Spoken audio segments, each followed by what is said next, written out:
President Tinubu, Danish investor, discuss expanding Nigeria-Sweden partnerships.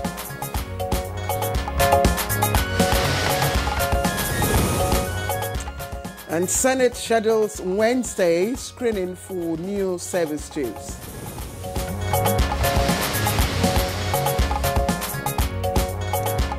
Information Minister reaffirms Nigeria's religious tolerance during CNN interview.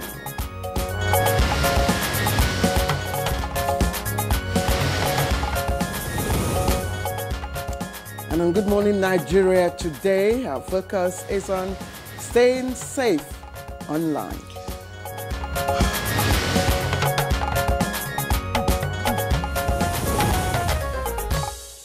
So Claire, how safe are you online? You have all your data online, all your pictures, everything. That's a millionaire question. Yeah. Well, I do have some discipline, though. I have some time, when I really put off everything and when I shut down. But, fundamentally, almost all our lives, from morning to night. It's out there. Online. All right. So that's our discussion today. It's amazing how much of our daily lives now happen online. Chatting with friends, paying bills, streaming shows, even signing official documents. The digital world has truly become our second home. Absolutely. But even as we speak here on screen, we do go online. We scroll, we shop, we share. There's a dark side quietly growing regardless. Cybercrime. It's no longer just what you see in spy movies. You remember, it's happening in real time, right in our inboxes and, of course, our DMs. Absolutely, Claire. From identity theft and fake websites to online scams and massive data breaches, the internet has become both a bustling marketplace and a dangerous minefield. Don't get us wrong. There's nothing wrong with, of course, technology. But what's scary is how clever criminals, cyber criminals, have become. Now, a message from a friend, a tempting link, a free app, and before you know it, your data is gone. Your bank account is hit, or even your device is compromised. I mean, this happened so many times. It just happened to me about 2 days ago. Oh, my God. Someone just sent me a text and said, urgent, send me money. And I looked at the text, and I saw that the guy hardly even chats me. The more reason you should... Then I sent a text, I said, you better go and find a better job. Return the phone to the owner. So the guy stops chatting me. Anyway, and the truth is, they don't just go after the rich and famous ordinary people, small businesses, schools. Everyone is a potential target if you leave a digital door unlocked. That's precisely why this conversation matters. Cybersecurity isn't just for tech experts. It's for everyone. It's for anyone who owns a phone, a smartphone, or a computer. And there's no better time to talk about all of this than this October, of course, which is being celebrated as National Cybersecurity Awareness Month. Now, it's a global reminder that online safety is everyone's business. And, just before you go, I wanted to say how fortunate you were, that you didn't send that, reply that message, by sending money. Well, I've been a victim once, so once beaten. Twice tried, they say. Exactly, Claire. The Nigerian Communications Commission, NCC, estimates that the country loses around $500 million annually to cybercrime. Wow. Now, the government, however, is not, sitting, idling away. By serious action is being taken to address all of the issues that we've enumerated. We're talking about the Cybercrime Amendment Act of 2024 that has tougher penalties to dedicated cybercrime units in the EFCC as well as the Nigeria Police. And with the National Computer Emergency Response Team coordinating rapid responses, we are seeing results including arrest, prosecutions, and even deportations of foreign offenders. Absolutely. The fight is real. It's active, and we will be unpacking all of those developments that get shortly as they join us on the program. Let me welcome you warmly, as always, to the program. I am Claire Adilabu Abdurrazak, and I want to thank all our fans, all those who watch Good Morning Nigeria. You meet us each day and you say, look, we watch Good Morning Nigeria. Regardless of what they say, this is your breakfast show. Thank you. And I'm Ademola Adeoye. Also, I join Claire to welcome you to Good Morning Nigeria. We are live on the network service of the NTA. Newspaper review will come up shortly. But first, the news.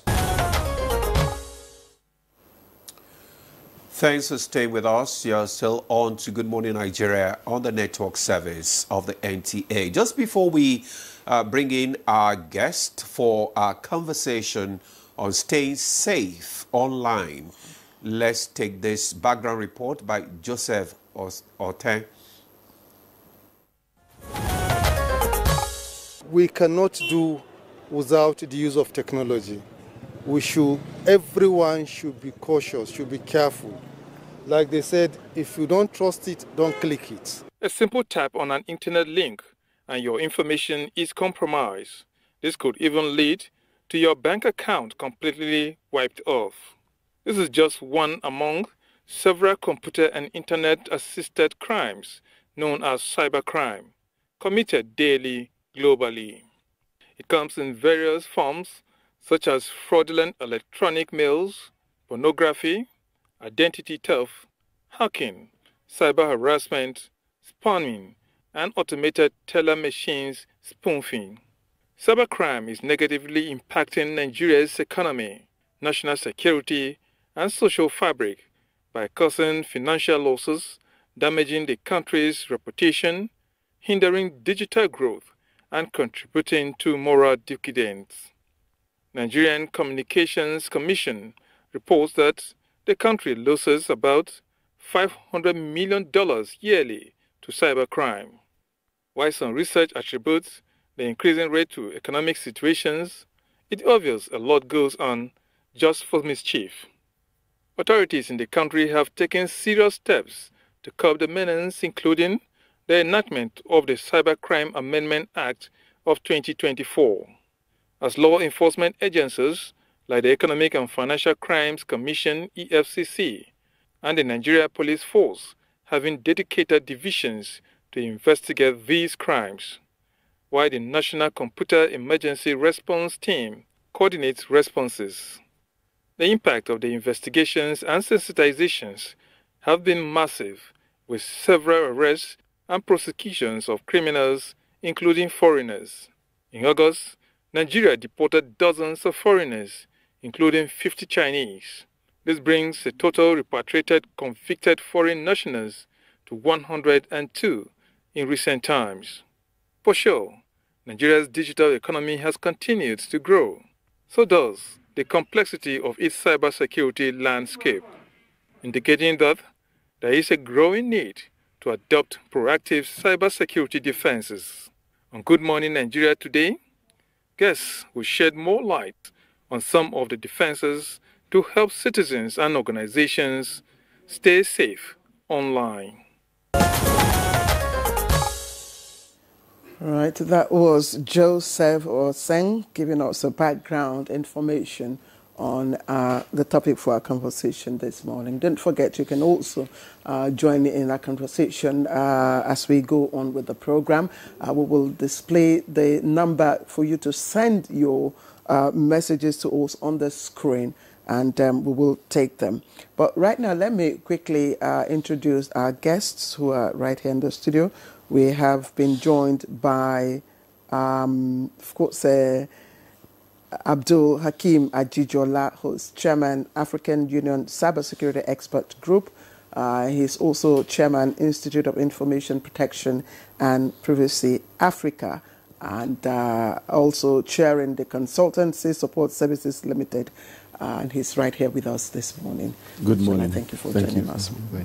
And also with us, we have Rotimi Williams Yomo, He's a cyber security analyst, and we're very glad to have you join us for the conversation. Thank you very much, Also joining us via Zoom from Lagos is Dr. Ashogbo Oluwayomi Godwin. Is the President, CEO, Global Tech Worldwide, and cybersecurity expert. Dr. Godwin, it's good to have you join us on Good Morning Nigeria. Yeah, it's my pleasure. Good morning, Nigeria. All right, let me start with Ajijola, because I know. I mean, you've been with us on this show.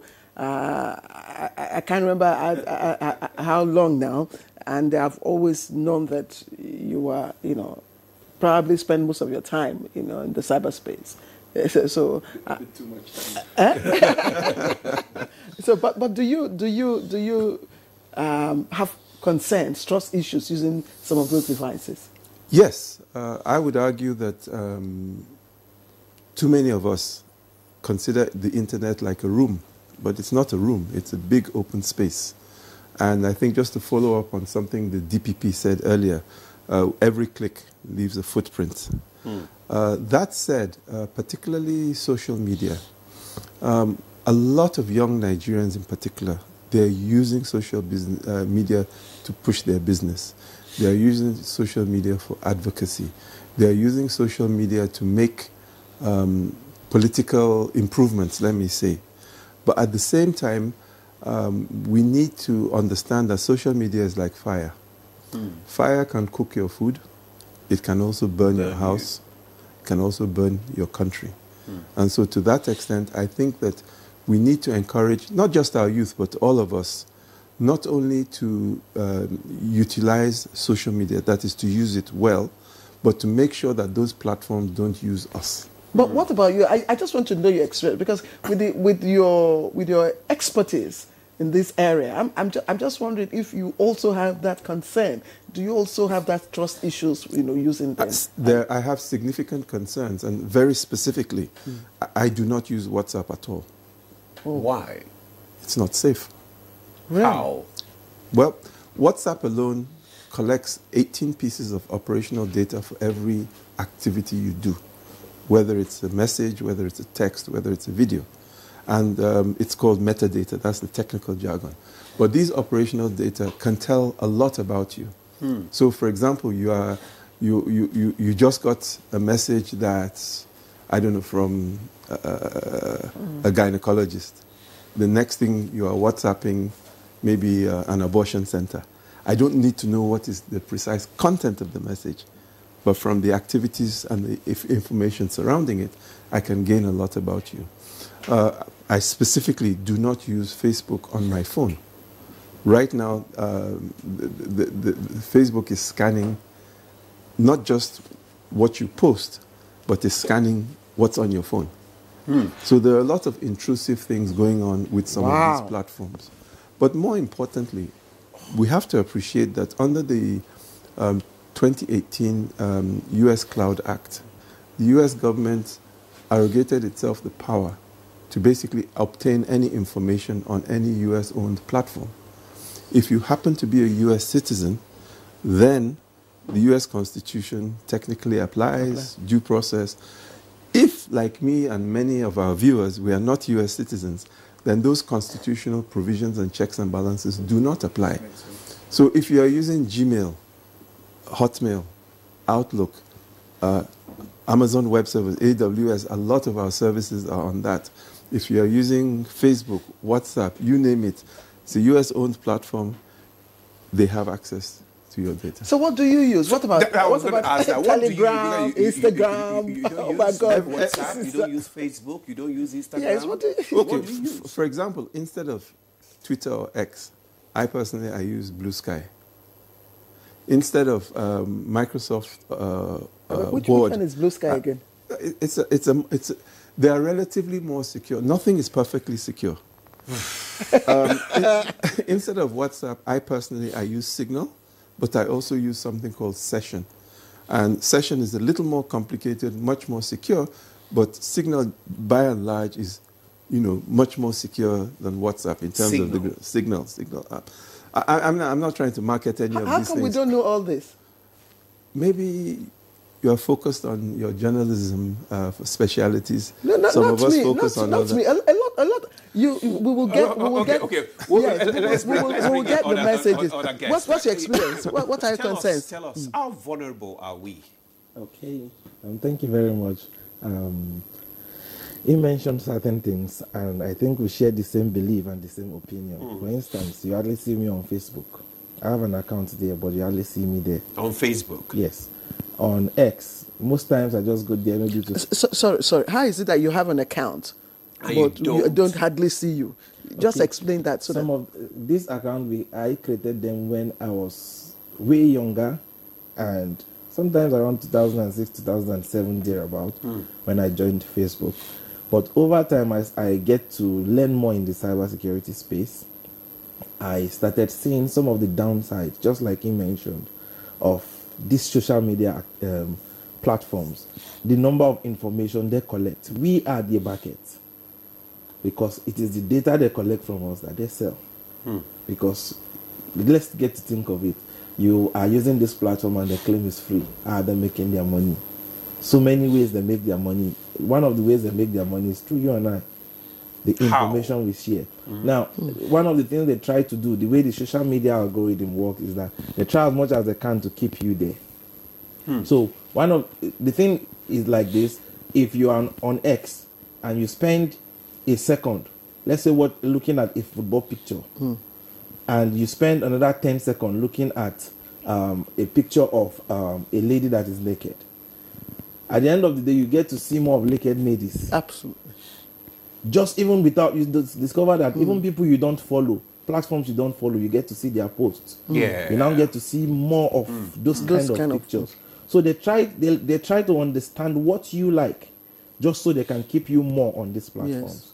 And because they want to keep you more on the platform, you started thinking of it this way: we are actually the market. They are trying to sell these things to us just so we can spend more time. And that is the reason why you see that you want to spend 10 minutes on X, you end up spending 1 hour on X. Because things that interest you keep popping up as you scroll through it. The question is, how secure are this platform? There's a popular saying in the cybersecurity space that if it's 0 and 1, then it is vulnerable. Provided that thing is coded, right? 0 and 1, it makes it vulnerable. We know that there is no absolute security anywhere. But again, one of the ways we can be secure using this platform is to be mindful of how we use this platform and how long we stay on these platforms. Wow. Okay, I think yes, I think our guest, yes, Ashogbo. Dr. Ashogbo. Dr. Ashogbo, what are your? I mean, I'm getting frightened because by the time you go off WhatsApp, you go off Facebook, you go off all of these X and Twitter platforms, the world no longer becomes a global village. Now you become blind to yourself. So I'm just wondering, what's your own perspective? Most of our activities now they're on WhatsApp, on Precisely. I mean, our meetings, When we everything. thought that WhatsApp is probably the best, I mean, in terms of safety and all that, and encrypted. Your messages are encrypted, so your messages are, yes, that your messages are encrypted, so they are safe. I mean, Doctor, what's your perspective? Yes, I think the experts in the House have done justice to a large extent. But my own angle to the stay safe online will be looking at the email section, the email communications. As you all agree with me that the cyberspace is subdivided into 3 layers. Layer 1 is the surface web. The layer 2 is the deep web, while the layer 3 is the dark web. But a lot of people operate at the surface layer, and the bad actors, the cyber actors, operate at these 3 layers. And their main objective is to see how the well-meaning Nigerians can be a victim of their operations. The email, as I've said, is the central post office of all our communications. Even if you are using WhatsApp, without your email, your registration with them will not be completed. If you are using Signal, your communication will not be completed. Any of these social media platforms, you must enter your email. So if your email address or email box is not well secured, then you would be prone to attack. So I will be looking at how can you secure your email, being your central post office. If you permit me to let you know that if a message is sent by someone, the message goes to the server of that particular company before the server of that particular company send it to the server of the recipient. So if sender A send how are you to send to receiver B, then the server of sender A received it first before moving the information to the server of the recipient. Between this section, attack can come in by the cyber actors. And how do you ensure that this very mail is secured? Because if your mail is hacked, everything about you will be hacked, irrespective of any social media platform you are using. So we advise that our email should be well, secured, and that is the area and the angle I will be dwelling on this morning. So let me permit others to speak. Thank you. No, Dr. Ashogbon, let's stay with you. Can you tell us how can we secure our email? I mean, before we come back to the studio, just give us a brief. For instance, when a mail is sent, the mail is sent through a protocol. Let me paint a scenario of those days NIPOST. I want to send a letter to my mother at the village. I will take it to the NIPOST office, to the post office. And they go into the box, look at the destination address, and send it to my mother. This could take 3 days. It could take 1 week. It depends on the distance from where I drop the message. Unlike today, we now have, email, electronic mail. At your beck and call, you can send this mail, and this mail is sent through a protocol called SMTP, and it uses a port number 25. Why? The server at the other end is received by what we call POP3, Post Office Protocol version 3, and that one make use of, port 110. Now, attacker can come in between the sender and the receiver. When they come in from the sender's angle, we call it SMTP attack. When they come in from the, receiver's angle, we call it POP3 attack. Now, the question is, how do we now secure our email? Number one, there are 2 types of mail. One, private mail and public mail. The likes of Yahoo, they are public mail. The likes of Gmail, they are public mail.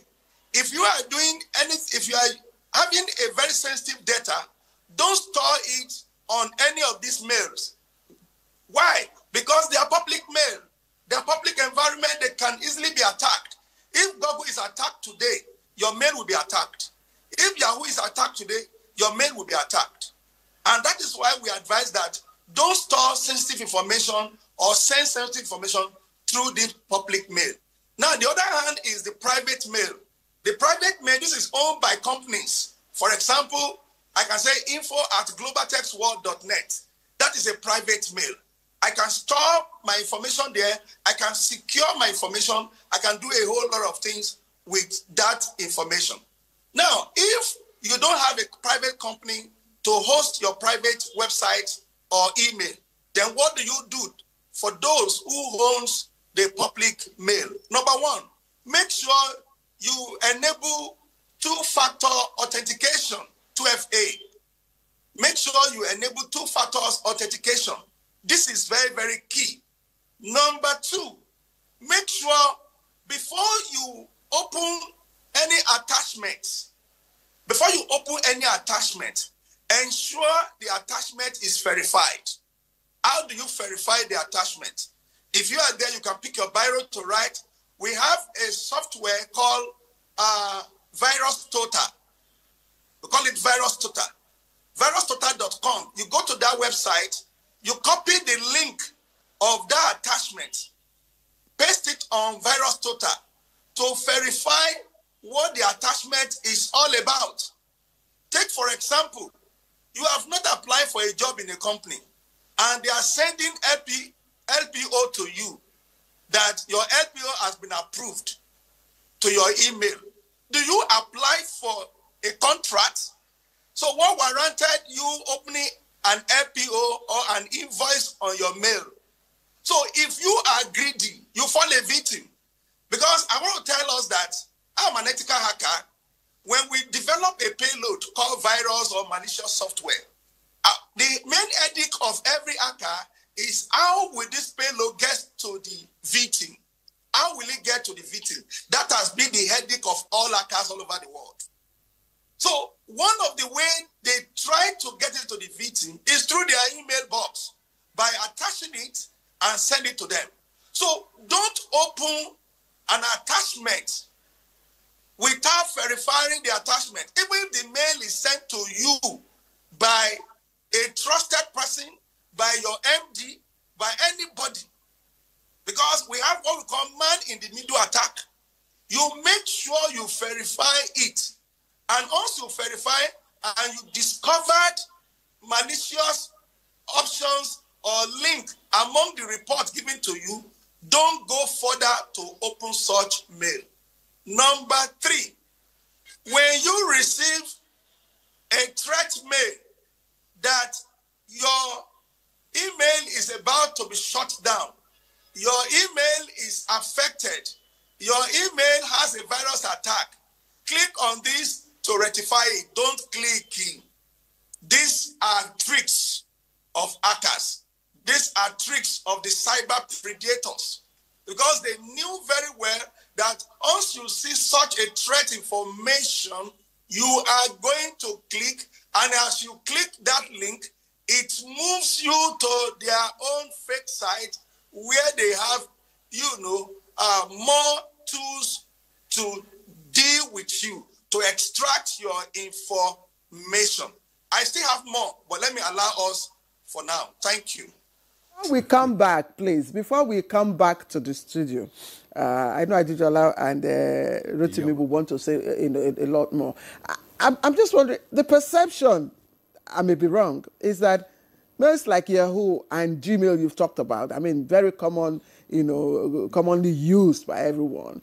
The perception is that these are very high-end, secured mail that have, the latest technology to prevent hacking. Although, yes, we've heard one or, twice when such attacks, were recorded. But, I mean, is this a wrong perception? How is it that the private mail system is more secure than this too?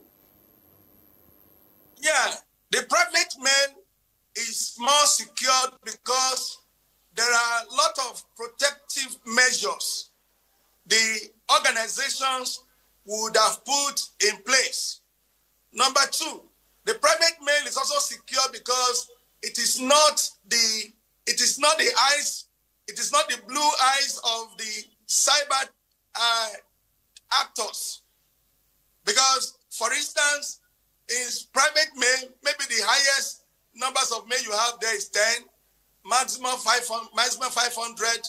So they look at what would they derive from attacking such a mail or company. Unlike Gmail, for instance, that have over 1 billion users. it becomes the more the merrier.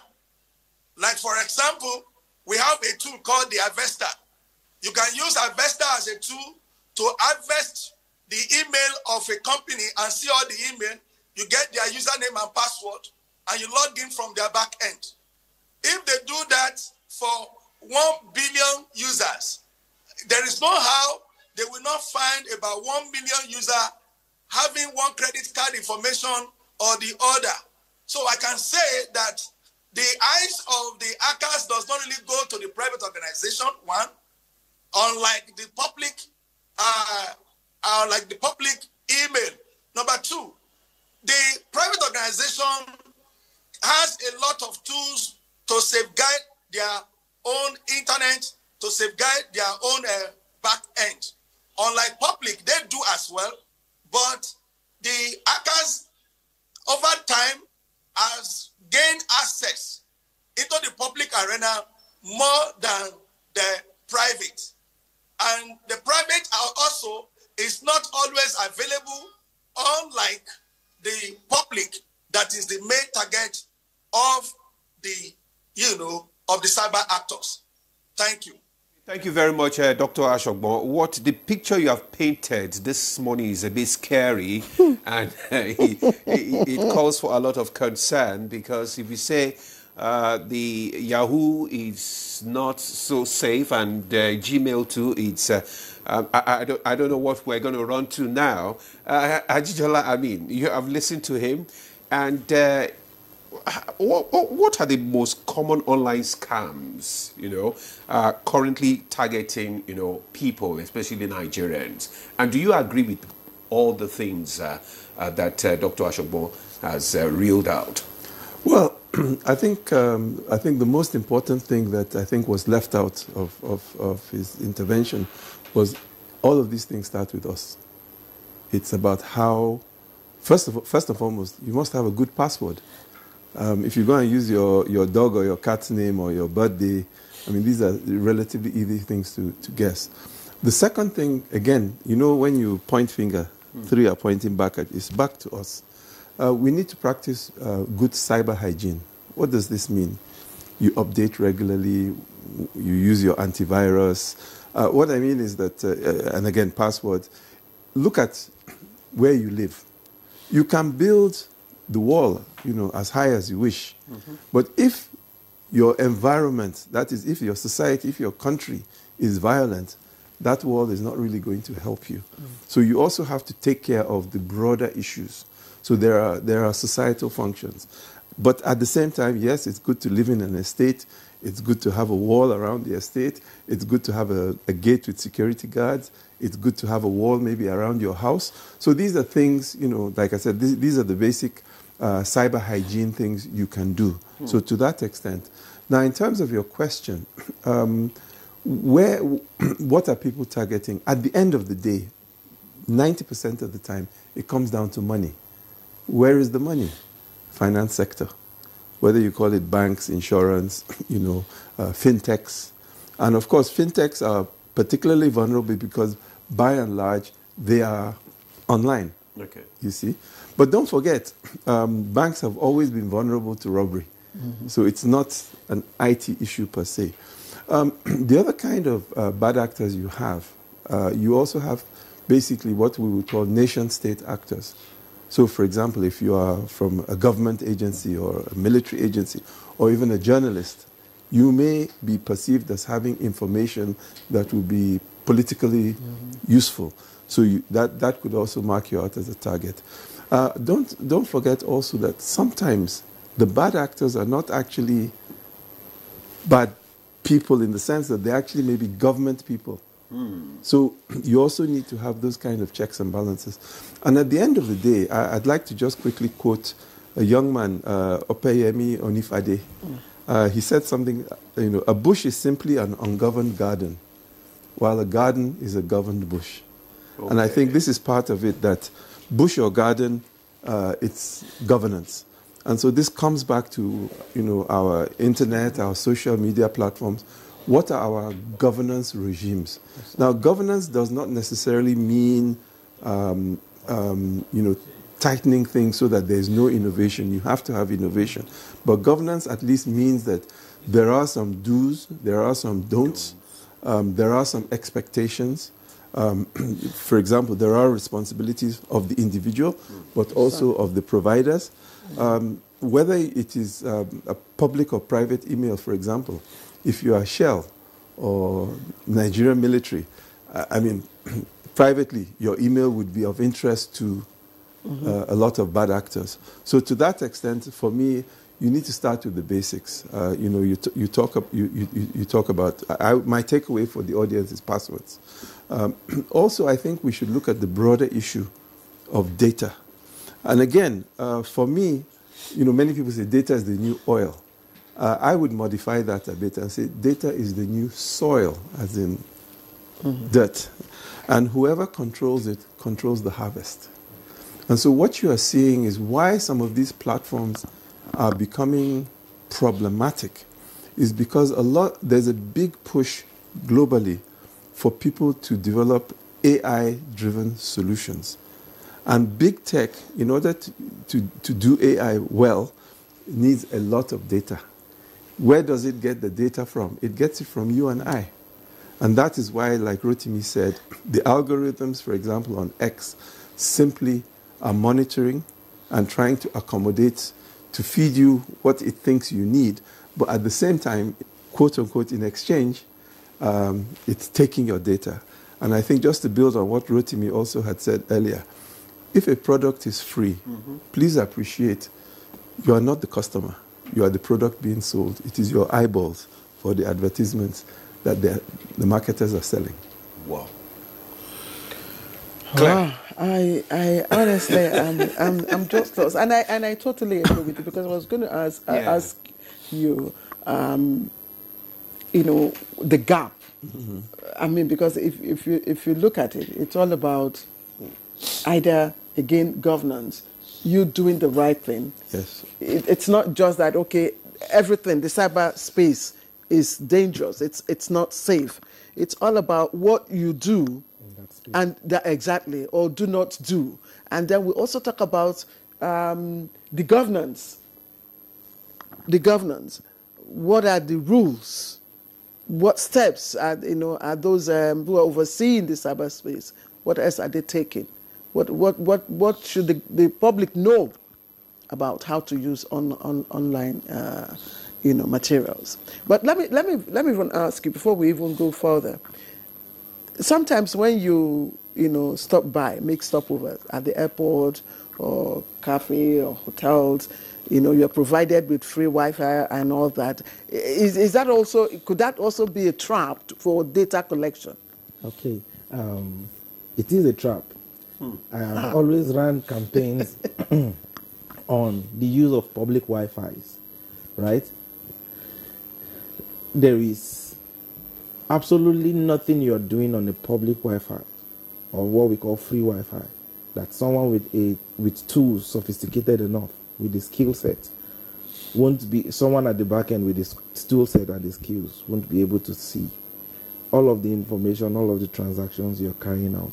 So one of the things in those campaigns we run for use of public Wi-Fi is that mind what you do while using public Wi-Fi.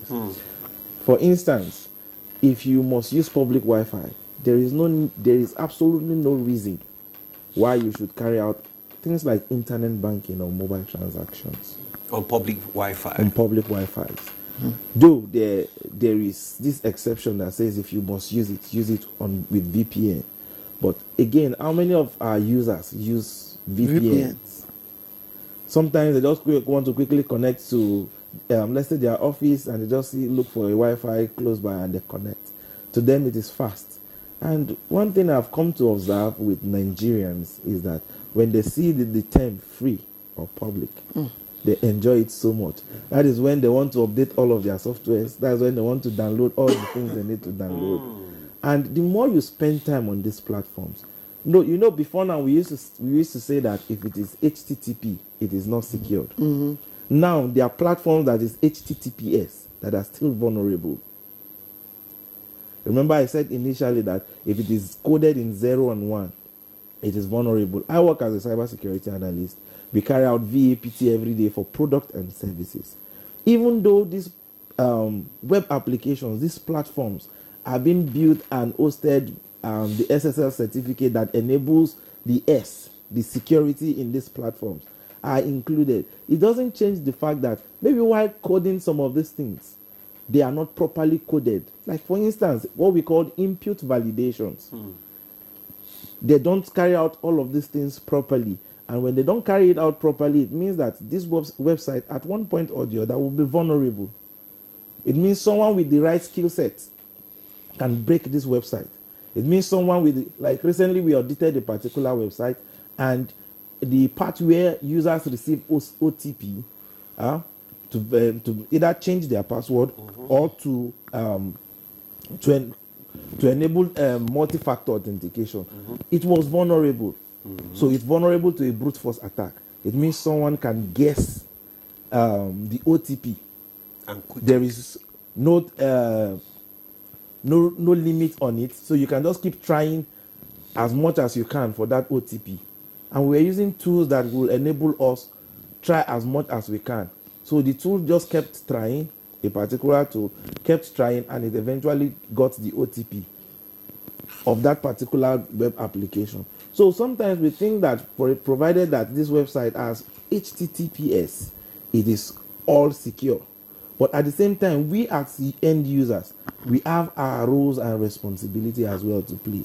For instance, if you are using some of these platforms and you are also connecting to a public Wi-Fi, it means that someone with the right skill set, with the right tools, can eventually, Doctor mentioned recent, while he was talking, that there's what we call man-in-the-middle attack.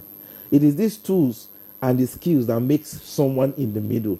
What it means is that between the conversation from your computer and the server you are trying to connect to, someone is in between, modifying the request and the response.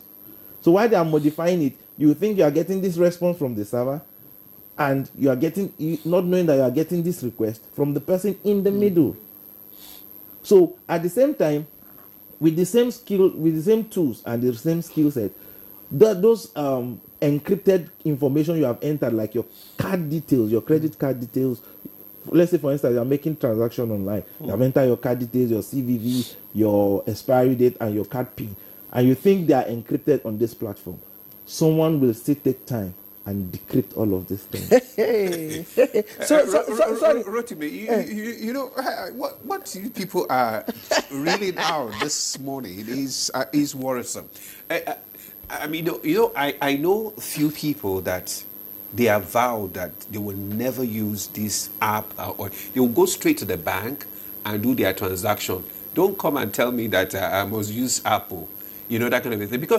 Because this is one of the reasons why they have decided not to get themselves, be a member of all these, exposed to all these apps, all these, cyber crime. So what's the way out? No, before you even go to the way out, before you go to the way out, there's a lot they need to unpack for us. Yes, you're talking about, you've said so much, but what about the information, your very vital information that you store on your phone, your NIN number, all those things, are they also at risk?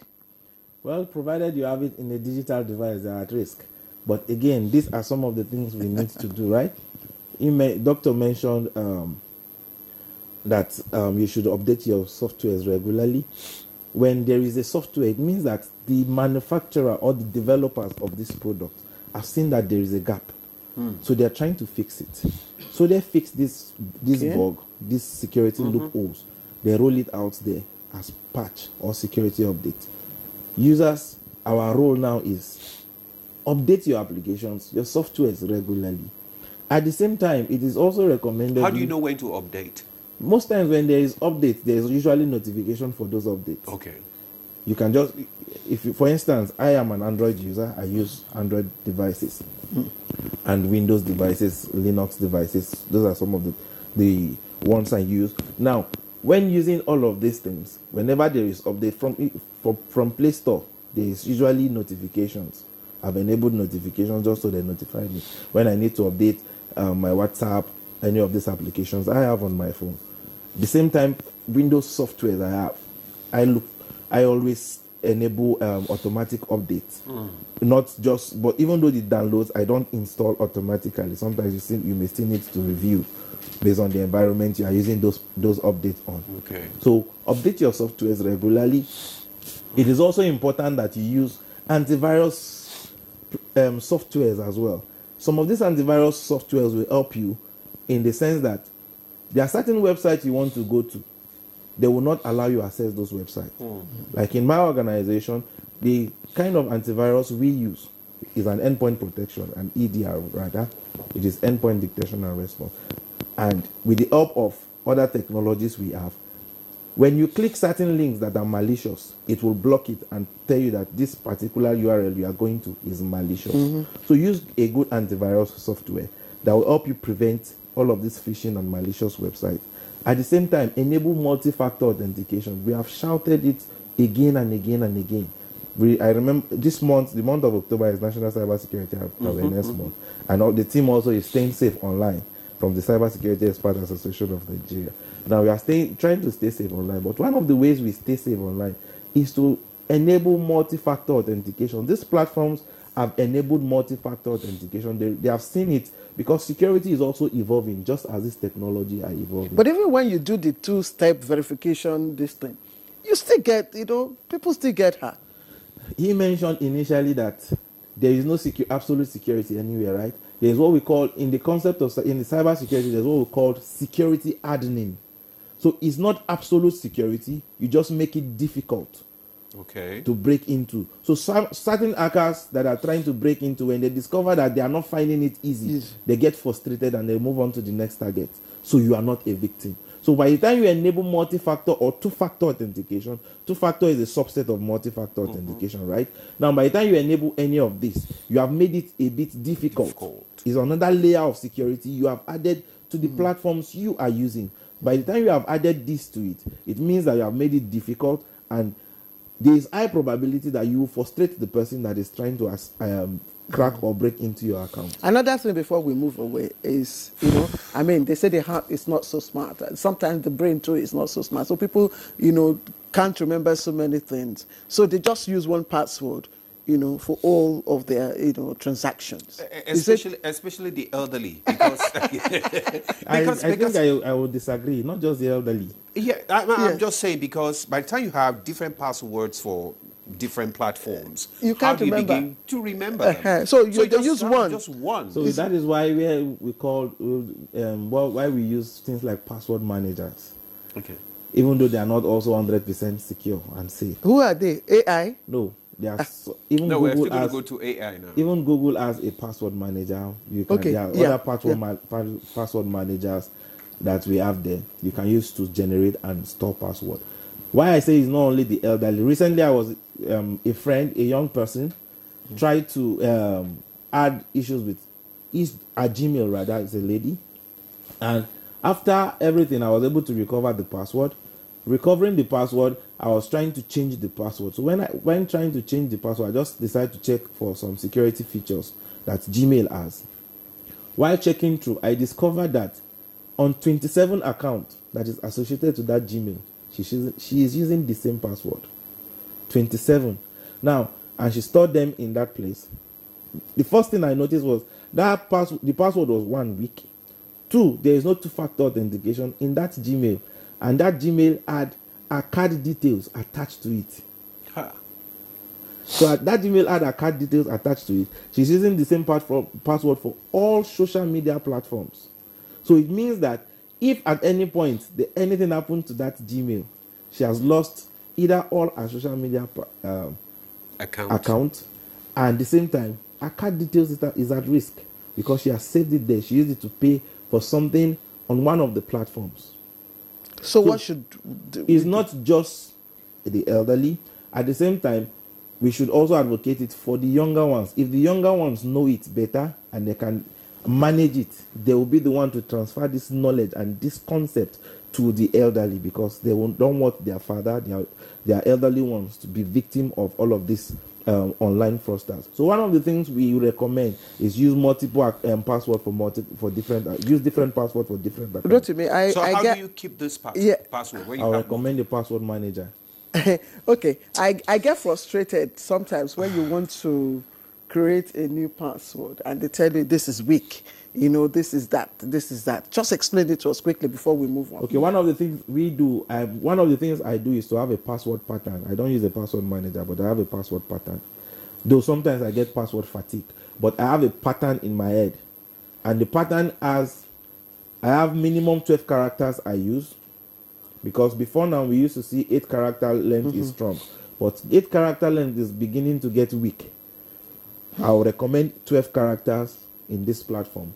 Now, these 12 characters should have minimum 1 uppercase, 1 lowercase, alphanumeric, right? And special characters. Special characters and numbers.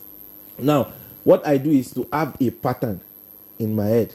Nothing related to my name, nothing related to my pet, nothing related to my address, nothing related to my date of birth, nothing related to... So how do you remember? So it is a pattern. I cannot say it on air. Ha! Hey. Let me build on that. Yeah. Okay. For example, let's say you believe Jesus is Lord. That's 3 words. What's the first? J. J. Of the second, Lord. I. Okay. L. L. So JIL could be your password. You could now say, what's the first character of the first word? J. J. What is the second character of the second word? S. S. And what is the third character of the third word? R. Exactly. So you see, right from that shot, you've created 3 theoretical. So you are the one who remember. That's what I think he calls the pattern. pattern. It's called a mnemonic. And the whole idea... It's called what? A mnemonic. Mnemonic. The Okay. idea is that, so for example, I may say, I'm proud to be a Nigerian, you know, or I'm proud to be from Ikare, my hometown. That gives me the basic pattern, and I can create, and then of course, you would now add certain numbers and other characters as you see fit. That to me is much easier to remember.